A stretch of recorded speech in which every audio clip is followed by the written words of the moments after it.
the world's full of endless possibilities. Or do something different, whether that's just your own mental state, how your team operates, the types of products. Because we need this and this and this employee in our team in order to grow much faster. But everybody's got to learn to transform in today's world. And somewhat, I think that's the right thing. I don't think you should just expect to go to university, come from a good home. Lack of authenticity, where the leader is saying one thing to his team and doing another. Thank you very much, Hugh, for coming for the podcast, Business Breakthrough. It's very nice having you in here and you're taking your time. And would you maybe just start by sharing about what is the main thing you are focusing on right now and where are you based so we can get to know you a little bit more? Yeah, so Vincent, firstly, great to be with you this morning. And it's, not often I get to talk to someone from the Czech Republic that's living in Scotland. So that's good. So, and you're talking to an Australian or an Aussie living in America. So we're pretty diverse, multicultural people. So if you said that so I'm calling in from Atlanta, where I am right now. But if you said the big thing I'm working on right now is exponential thinking, so helping myself and the leaders that I associate with think much bigger than themselves. And that then is in terms of the goals they set for their organizations, how they impact communities, humanity. Another area that's really important to me that I'm working on is psychological safety. I think that we need far more psychological safety in businesses and in our communities. So that's a hot topic for me. And combined with all of that, Vincent, is AI. AI is here to stay. It's going to transform businesses, not only in terms of the operational side of a business and being more efficient, but also the product side of the business. I think you'll see organizations that are pretty big now may get somewhat decimated over the next 5 to 8 years because of other products and solutions coming through. So, so I'm thinking positively. Someone asked me last night at a roundtable I was at, I'm thinking very positively about AI and technology. I think a lot of people are living in fear of it. Yeah. Okay. Yeah, no, you're right. Some people are thinking the worst case scenarios, they are having a fear, but in reality, whatever will happen, like if we're gonna be fearful now and we're just gonna be living it in a fear, it's not gonna help, right? So we just need to do what we have and use it, be positive, use it to our advantage, and whatever will happen in the future, nobody knows anyway. So nobody knows, but I think that the world's full of endless possibilities. And I believe if you're thinking about how you can positively impact humanity in some way, then there's lots of opportunities that are there. You might have to make some pivots or do something different, whether that's just your own mental state, how your team operates, the types of products that you deliver or tap into, or the types of partnerships that you build. I think that the world, is an interconnected place. We're all interconnected in some way energetically as humans, but so are businesses. And I think that we've all got to form, in ways, partnerships and work on what we're great at. And so that's, I think that's a big part of my overall message. And yes, it's going to be, what will be, what it is to some degree, but we don't have to be totally passive in that and just get run over by what's going on. And I think if you have fear, you'll breed that within yourself. That means you'll then breed it in others. And that's a downward cycle. Yeah, absolutely. Yeah, you're right. And when you mentioned about the exponential thinking, so you mentioned you go to companies and you help the leaders, the managers, or who do you help there to go with the exponential thinking, and how you go about it when you are talking to them to see the bigger vision? So the first place to start with that is just with myself. And I was having this conversation with a person last week who she talks a lot about the future is now, and she's definitely into exponential thinking and helping leadership teams, change their mindset. For me, this started with myself. With our company at DNA Behavior at the end of 2023. I said, what does our business look like if we had 1 billion people in our database? So in some way, we're helping, aiding, empowering, because I'm all about empowerment, better aligning in talents and financial behaviors 1 billion people. How would we do that?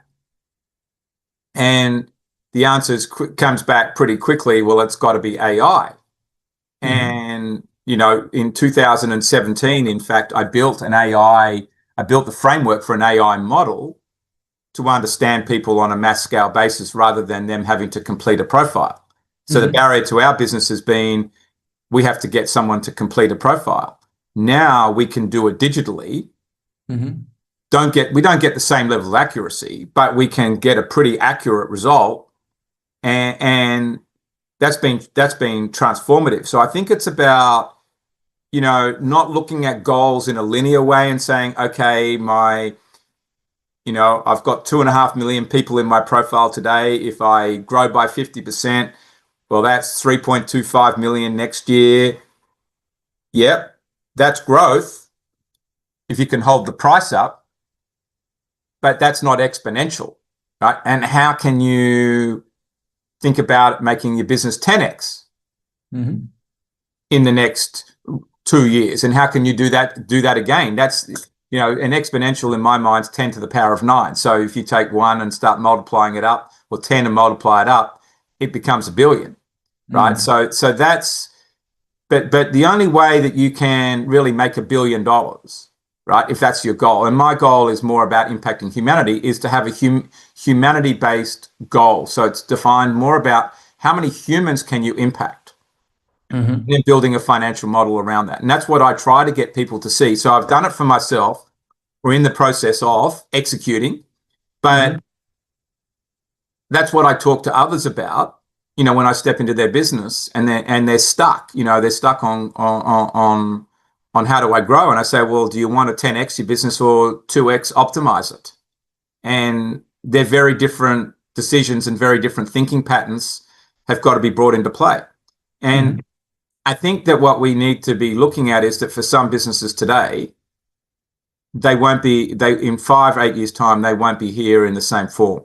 So you need to be thinking about what do you think is the ideal state for your business in the future, and start moving towards that. That doesn't mean you jettison everything you've got, but you might have to separate some things out and some products out. Absolutely. But everybody can have massive impact. It's a matter of just thinking through how you can have massive impact. It's like you, Vincent, with the podcasts, right? And I know I could see from the video that you had at the start, you're doing a whole lot of other, training and inspiring people. Can you reach it? Can you reach 1 billion people? Absolutely. And distributing your ideas. Yeah. And will that happen in your lifetime? I think it will happen in your lifetime. But what happens beyond your lifetime, I think that's part of what this is all about too. Yeah. Yeah. Really, what you are saying is really reminded me. I don't know, a year ago, maybe longer, 2 years ago, roughly. I read the book what you are mentioning about from the Sullivan. What is the first? Yeah, Dan Sullivan. Dan Sullivan, 10x rather than 2x, or whatever it's called, and the other one, Who Not How. And it really also opened my eyes about the possibilities to be thinking, like you were saying, exponentially, because like you said, it's totally different execution afterwards and the plan. And I really like that, because like when I started my first business, for example, 4 years ago, not the first one, but this one I want to share about. So it was like me and my business partners, we were doing everything. And after slowly hiring a virtual assistant, and after a full-time employee, and in 4 years, we got somewhere. And now in January, when we started another business, we didn't think like that anymore. We were like, okay, we are starting this business. How much money we need to start with? Because we need this and this and this employee in our team in order to grow much faster. Yeah. And it's totally different because even the number one or number two, we could do it anytime we want. It's just how we think about it, and that's how we're gonna execute. And and that's actually like you shared also with my clients, because it's really powerful, because a lot of people are thinking on that steady growth, like you mentioned, 50% or even less a year. So there is some steady growth. But if it's like that, like the AI can come and it will just overtake you, because the other people will just utilize the tools and they'll think 10x and you are done. I think if you're only thinking about productivity improvement, you'll be cooked. You as you said, you'll be done. And while productivity improvement is good to start with, it's got to become about products and how can you infuse AI into products. And I think that also, on the linear thinking, a lot of people are used to saying, okay, how much revenue do you have and how many employees do you have, right? Yeah. And in some ways, they're bad questions, because how many employees you have, is not relevant today. As I was explaining to someone the other night, who is much more corporate enterprise, he sort of looks at it and thinks, okay, if you're employing 1,000 people, then you're having a lot of impact. Well, you are in some ways, right? That's not a bad thing. Mm-hmm. But you could have $1 billion business in today's world with one employee. Yeah. And I don't know whether it really will be one, but certainly with a small team of 10 to 20, absolutely think that is possible. You're going to start to see that happen. And I probably work in my mind on probably 50 to 100 for that in what I do. Because you do need programmers and whatnot, but it's a matter of your mindset about it. But I think you can build immensely scalable businesses without a lot of employees, and I think that's the challenge for corporates today: is how can they build new business units with that kind of thinking? And that doesn't mean you have to go firing everybody that you've got. But because I also think that there's compassion in the world, and it's how do you redeploy that talent? Yeah. If you've got a purpose and you've got people signed up to your purpose, they'll stick with you so long as and you've got to just help them learn to adapt and to transform. But everybody's got to learn to transform in today's world. And that is also a reality. I think the nature of work is going to change, and you're younger than me, but you're an ambitious entrepreneur, Vincent. People are going to have to work like you do, bring skills to the table. Otherwise, they're not going to get a job. Yeah. And somewhat, I think that's the right thing. I don't think you should just expect to go to university, come from a good home, and expect to have a job with little accountability. So that's maybe the capitalist side of me, but I think that I don't think there's a need for companies just to go firing people needlessly. I think it's about how do you redeploy them, and experiment with new products, because one of them is gonna go to the moon. Absolutely. Yeah. Like you are sharing about that. We have like I think 9 or 10 employees, which if I don't know exactly, the JT would give me if I don't know. I would need to name all the names. If I would start naming them, maybe I would know. But it's just like it reminded me that we are also obviously learning more about AI and about all the softwares we can utilize in our companies and how we can grow it, and trying to also grow the companies vertically, so one helps the other. And we were just saying actually this week with my business partner, we're like, yeah, we have this employee. I mean, now she's doing less of these things in this company because we have introduced these softwares, and but we are saying like we really like her and we want her to be with us for long term, and so we just decided, okay, so we will need to take her part of the second company which we have, and she's going to be doing another things for that company because she's good. and it's about the attitude, about the person, it's about the team, and she's Right. a team player. So instead of me working in just this one company where we introduce some software, we are bringing her to another company to do maybe 30% of the things over there, rather than hiring a brand new person for that another company, and she can do multiple things. This is what I really like when I also learned from JT, like to going into depth rather than horizontally, so you can utilize the people in multiple different things, and you don't need to go and fire them, like you said. Yeah. No, because I think if they're a person with, fundamental good character and comes with that a good work ethic, they're reasonably stable and they're keen to work and they love the purpose that you've got and they're prepared to be adaptable in today's environment, I think, and they want to achieve something for themselves.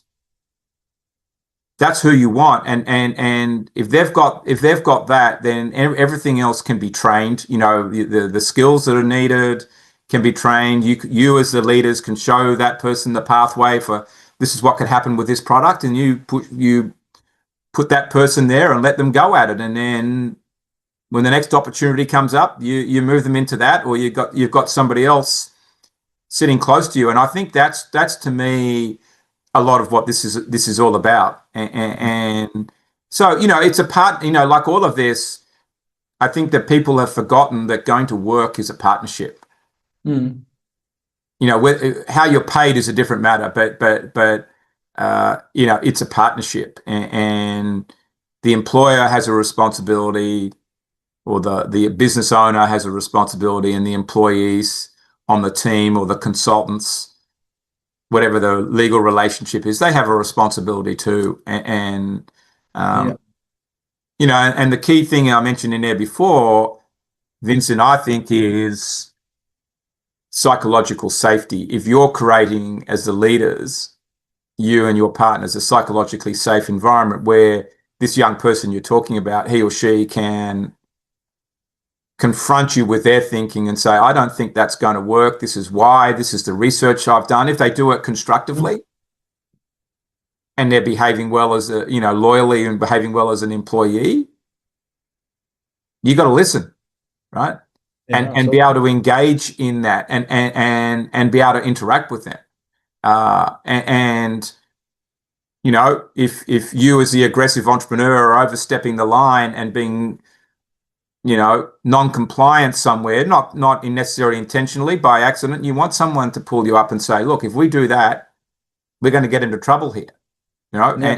And I think they've all got to become conversations. If it's ruled by fear from the top, lack of transparency from the top, lack of authenticity where the leader is saying one thing to his team and doing another, it doesn't work.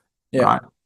These are pretty fundamental life things, but I've seen, and I was saying this to a group of leaders last night, that I've seen some pretty big businesses go under from, being absolute top of the pile corporate leaders, very large accounting firms. I worked in one of those.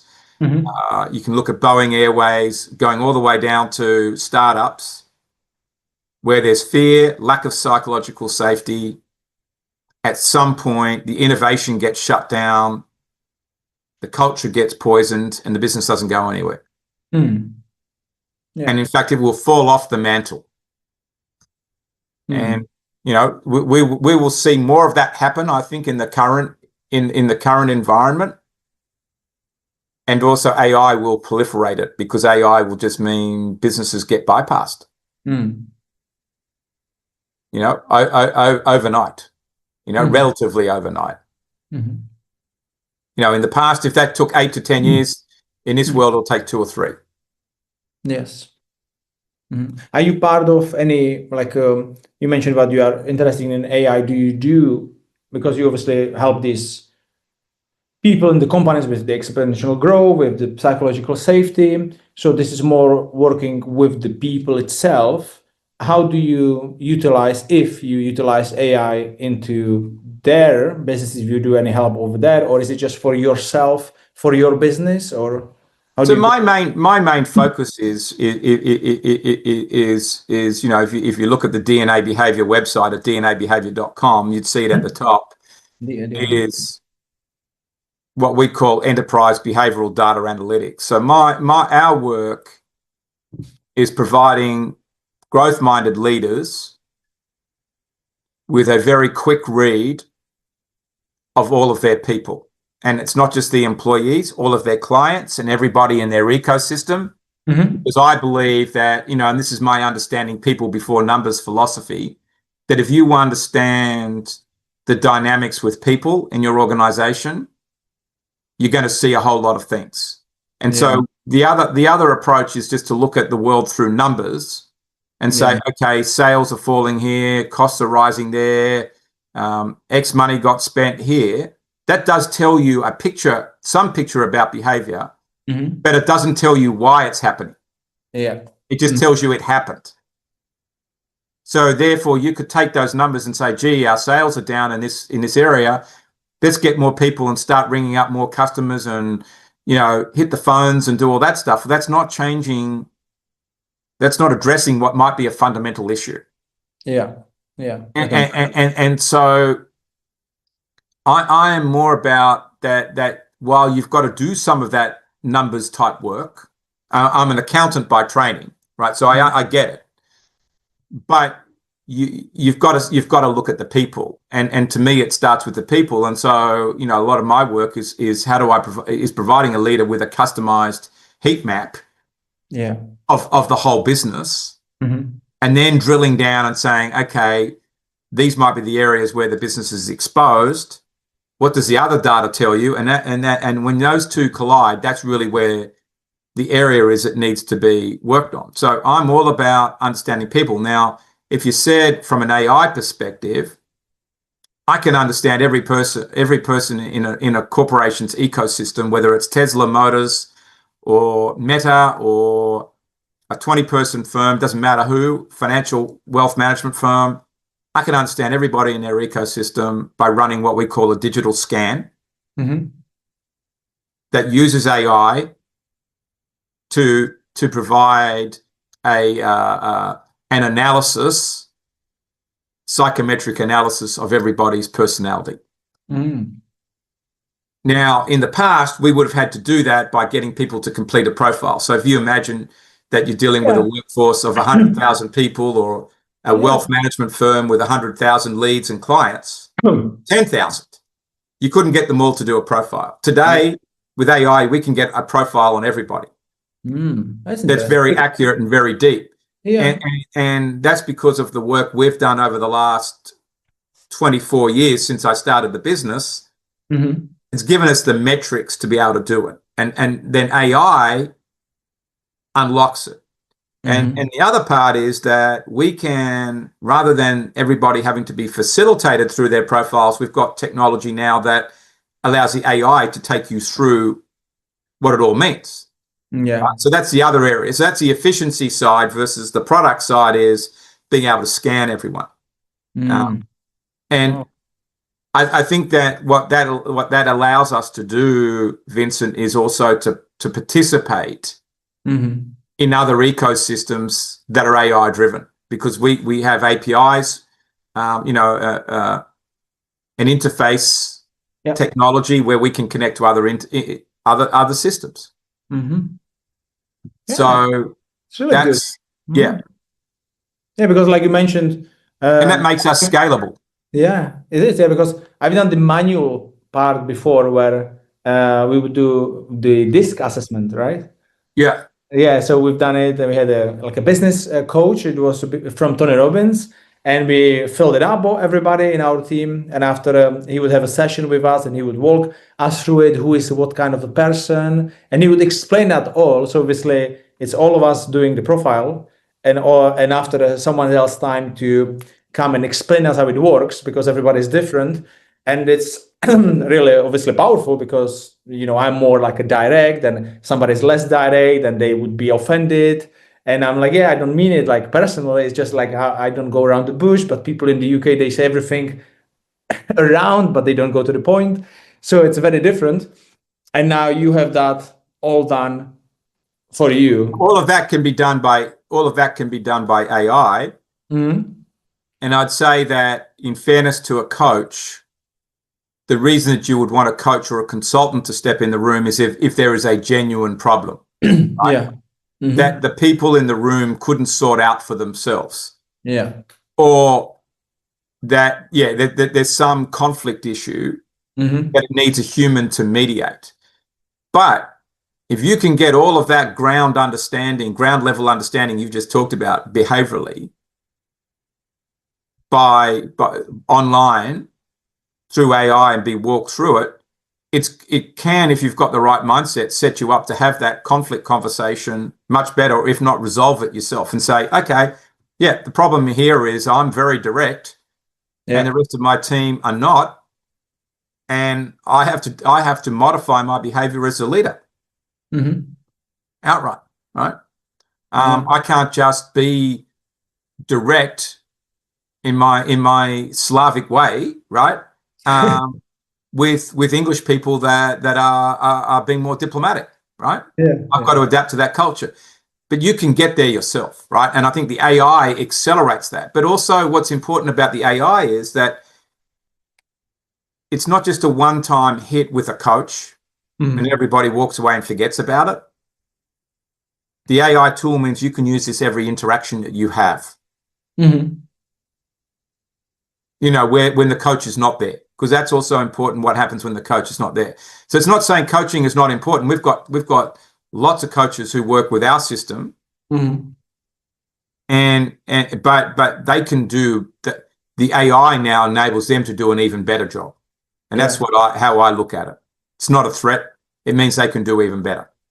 Yeah, it's like having a more preparation, like you go to the sales school. More prepared you are, better chances you have a success. So it's the same. More prepared you are for the people you want to help with. If all the data and you know what's going on, if you come there as a coach, you are like unstoppable because nothing.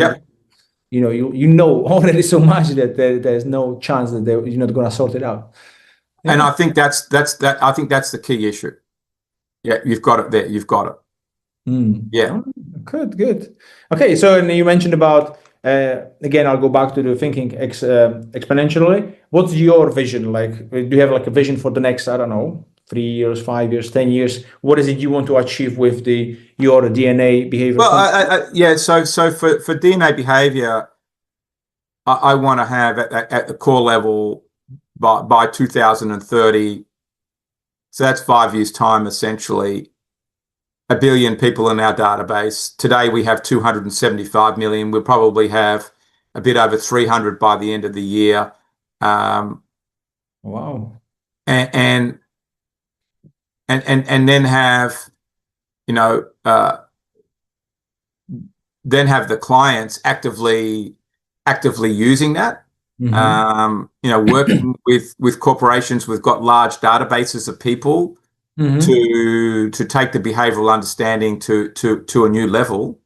And that's for example going to happen at government levels as well. We're working with a government-based banking organization at the moment that's global, right? Where all their programs can use this to help people, in all sorts of places, whether it's with education, health literacy, financial literacy, to engage better with programs. Because if we can understand personality, we can get much deeper engagement. You can't get that from understanding numbers. Yeah, absolutely not. Yeah. So that's where I'm playing, and we've just set up something called the Behavioral Economics Institute.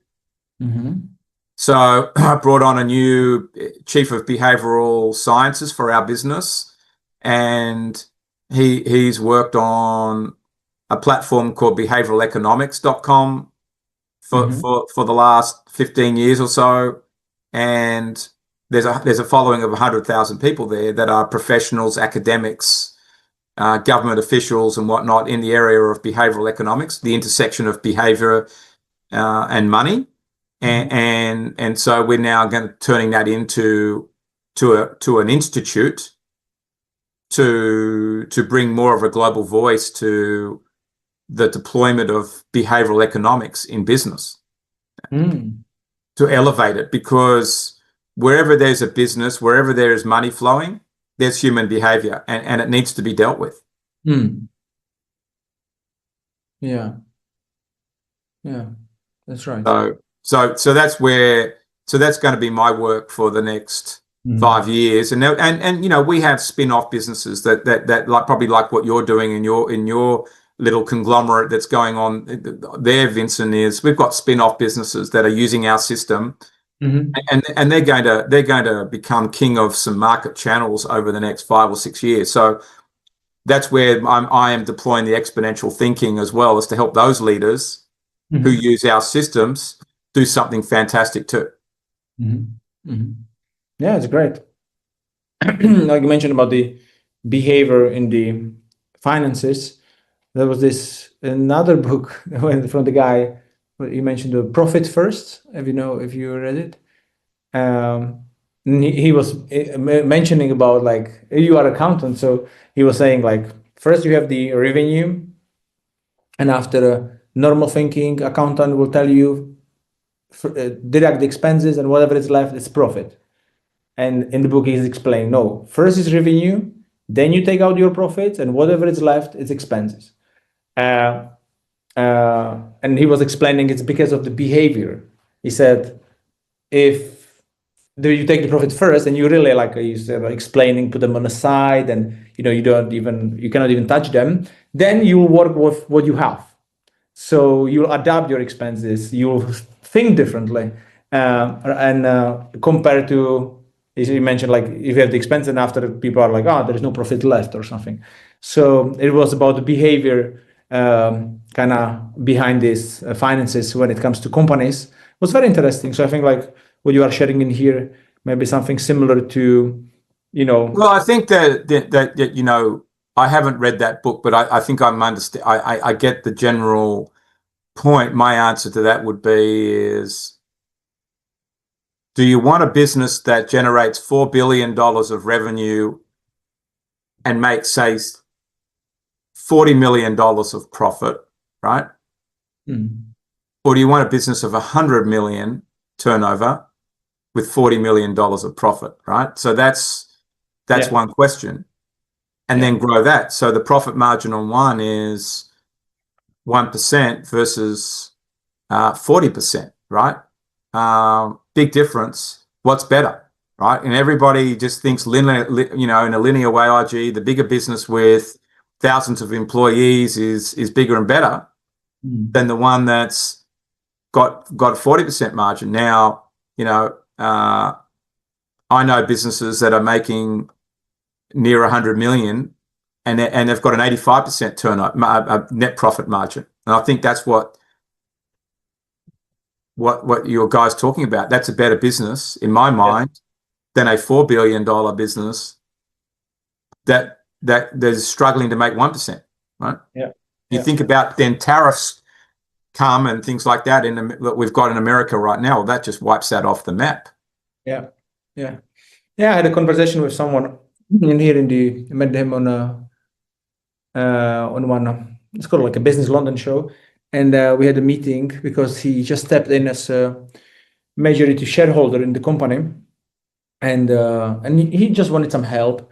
We didn't start working together at the end, but he mentioned that his companies, it's like more companies combined, but it's like one big company, like 42 million in revenue. And when I asked him about the profits, it was only, I think, 4.5%.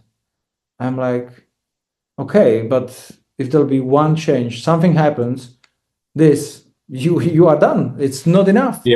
And I don't know how they're thinking, like what they want to do, but it's so I think that we're on the same track here. I think that there needs to be different thinking about revenue and profits. And what's better, and that there's a lot of ego in people talking about how much revenue there is and how many employees there are, and that's actually really irrelevant, right? Even like with JT on the top 1% on the event in March, when I've been somebody mentioned the revenue. It was really high.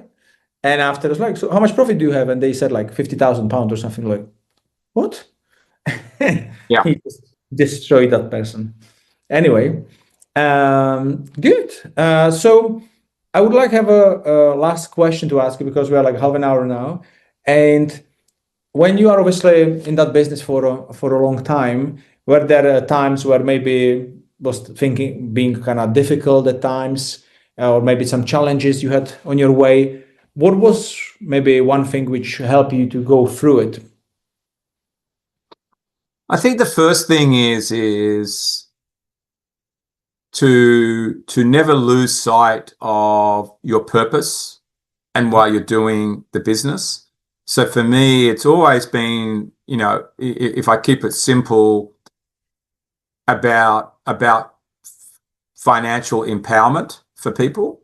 Mhm. So if I keep that in my line of sight the whole time, and then I keep my values, right? So that sticking to values and understanding that the world doesn't operate in a straight line, and things do go up and down. There are seasons for everything, and that opportunities come from people. So maybe the next opportunity is just around the corner tomorrow. You just need to show up the right way with the right thinking and the right energy to connect with the person you're going to meet. And I think to make an example of that for people, I can remember about 5 years ago having a meeting with a person, and he raised all these innovative ideas during the meeting, and I never really connected to what that was because I don't think I was ready to hear it that day. And then 18 months later, somebody else brought the same type of thinking to me, and I thought, hey, Bill was talking about that 18 months ago, right?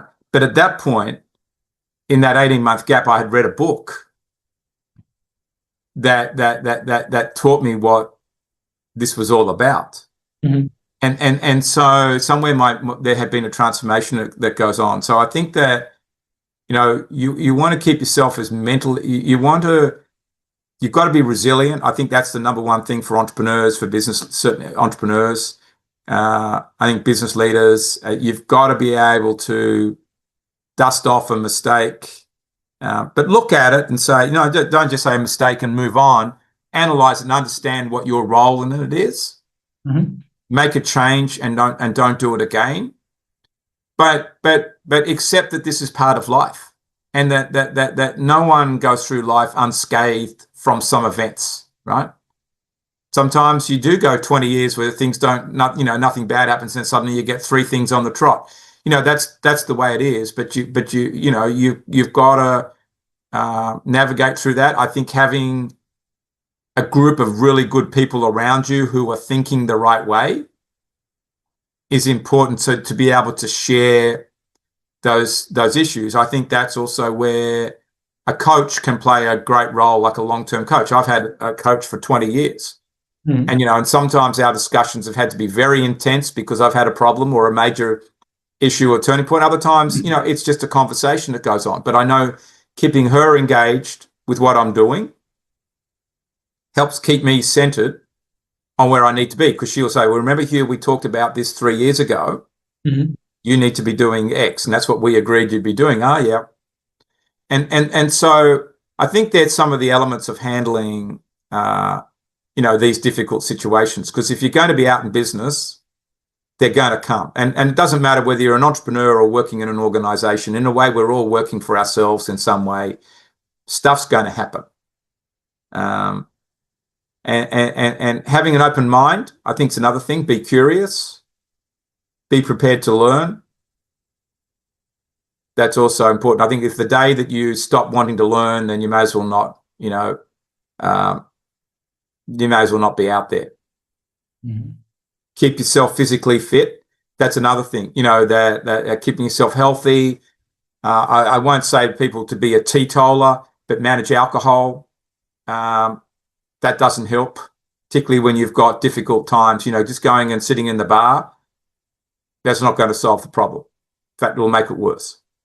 Absolutely. Good. Perfect. Thank you very much, Hugh. The pleasure.